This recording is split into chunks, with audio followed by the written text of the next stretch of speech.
Hello everyone. I think it's going to be our penultimate coffee and croissant before the summer term. Today we're going to be looking at the green pen with Kalsu.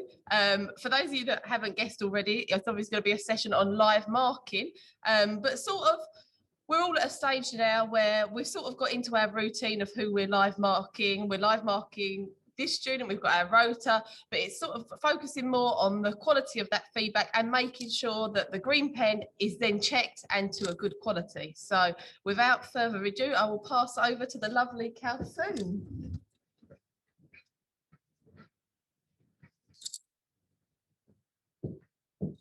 Hello everyone. So as Louise said, I'm going to be talking about the green pen and specifically pupils' responses, because obviously part of feedback is making sure that the feedback cycle is closed so that we can close the gap, and students need to respond in order for that to happen. So starting off with, I just wanted to speak about whether or not feedback is an isolated event.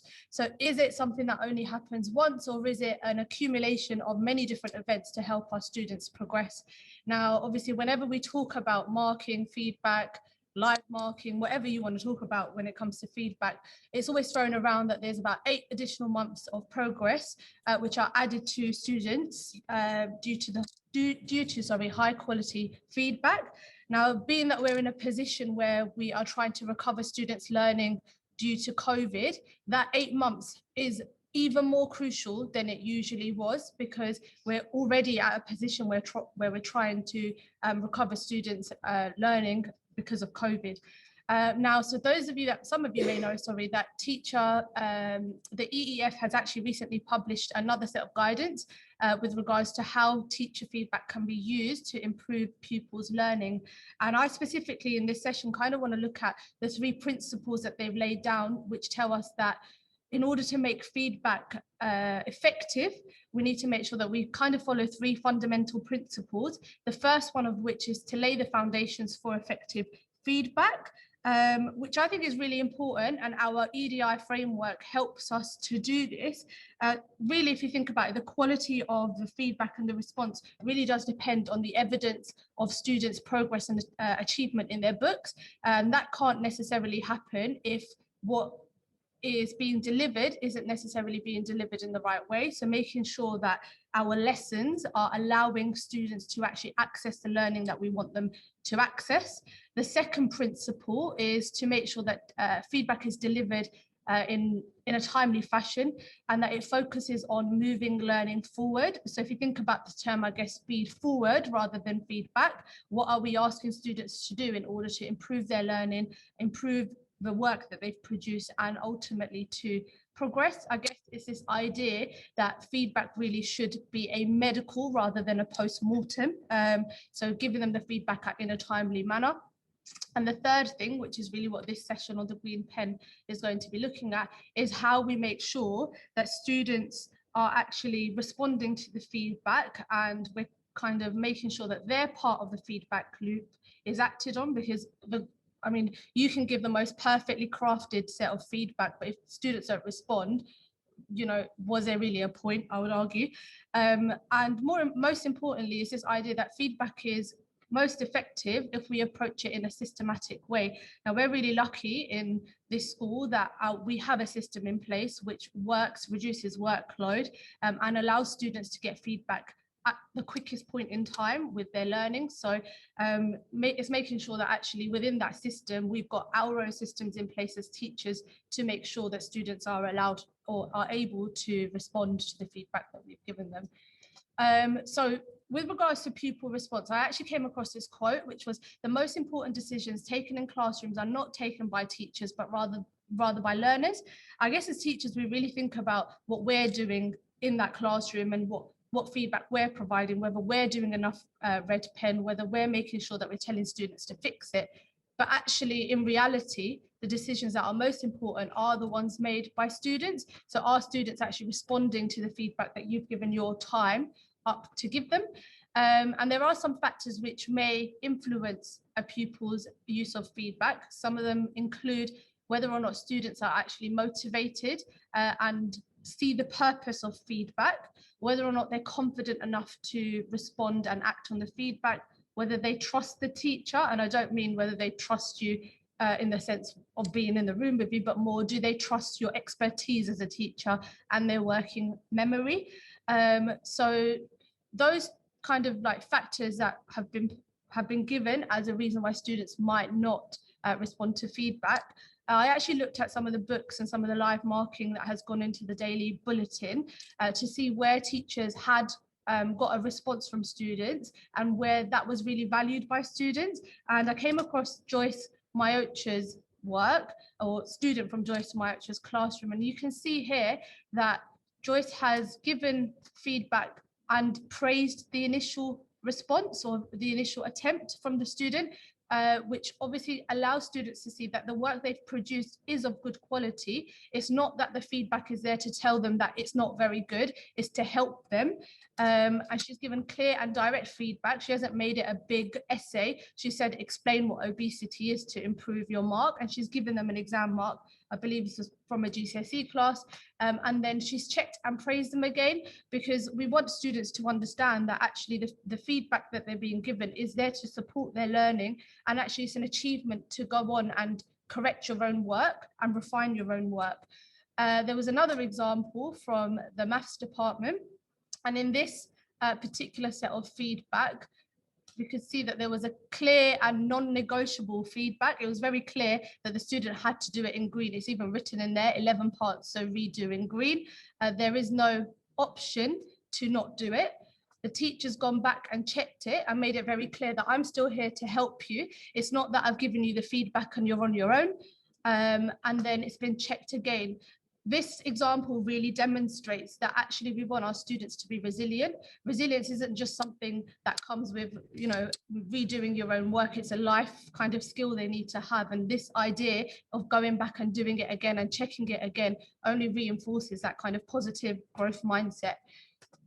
So in terms of practical strategies, which obviously I want people to be able to walk away from, it is hard to go back and check students' work and to make sure that they are responding. I do think as a school, we're in a position where we are getting green pen responses, but it's making sure that students have time within your lesson to respond. And that could mean that you make it a non-negotiable and you make it very clear you have to do it in green, otherwise there's an issue here. Or it could be that you have specific time set in your lesson to make sure that students are responding. I know it's different for different subjects. Linking the response to rewards and DPR. Personally, in my own classroom, I find that that is the bit that works really well. Students really like taking ownership of their own learning and like coming back to me and saying, Miss, can you change my judgment? Can you see I've changed my work, I've redrafted it, you've said it's better. So what's the implication of this on my DPR? And I think we need to really keep encouraging students to take that ownership. Louise talks about having a marking rota. It's also making sure that your marking rota allows for you to also go back. So maybe it's doing the first tick on your rota to say you've checked their work initially, a second tick on the rota to make sure you've checked their response. When I started out doing live marking, this is the first school I've ever done it, I actually found putting a post-it note in students' books. So I had a very visual reminder on the side of their book that it needed to be checked again. And I made it very clear to students, it's your job to make sure that post-it is not there by the end of the lesson. And again, they help because they want their work marked. So we're really fortunate our students take ownership of their learning. And then the last thing is having a yellow box put around the section that students want you to recheck and highlight in their redraft. You could even get students to highlight the areas that they want you to check. So the bits that maybe have ticked off the target code, if you've given them a target of adding more information into a written piece of work, it just makes it a little bit more manageable when it comes to checking their work. To walk away from this, I think there's two things I think people should do, which is to actually just reflect on their own practice, to think about to what extent do the principles in the initial slide reflect your own current practice. Are you at a point where you need to really refine how you're delivering content to make sure students aren't getting stuck, and then your red pen is about dealing with them not understanding what you said in the first place, or are you at a point where your lessons are really good and within the EDI principle, and you want to make sure that your feedback is the bit that you're working on and that response? And what are the challenges that you may face in implementing these principles? So how might you overcome these? Because obviously from this session, you know, I'd hope that you're walking away thinking about your own practice and how you are going to improve it. So thank you for listening, coffee and croissant people.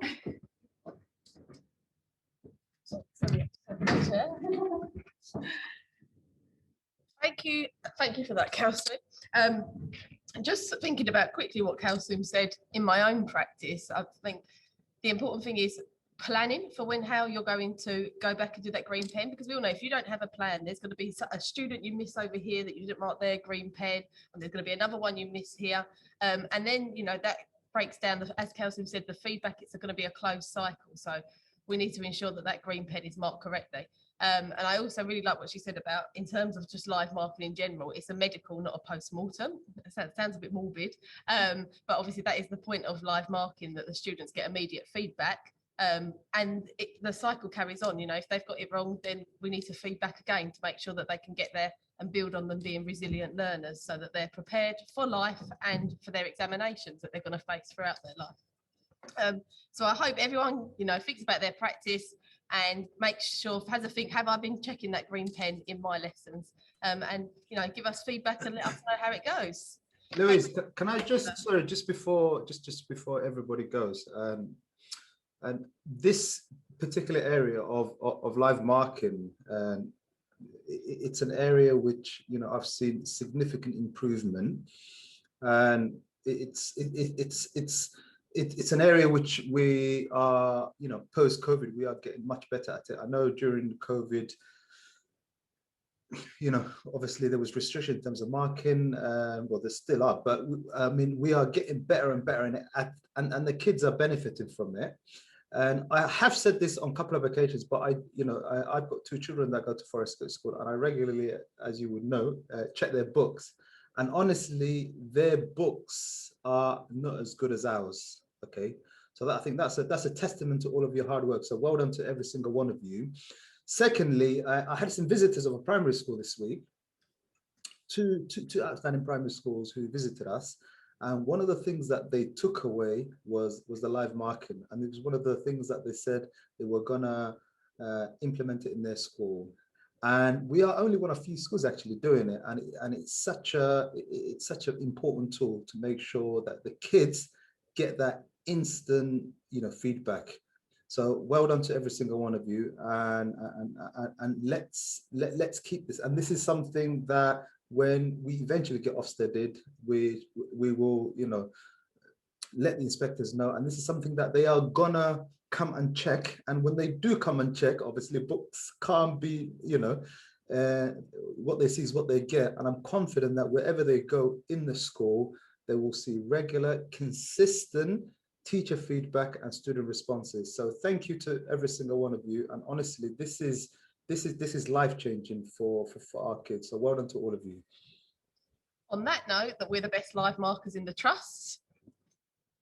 Have a great weekend when it comes, everyone, and thank you for coming to Coffee and Croissant. See you later.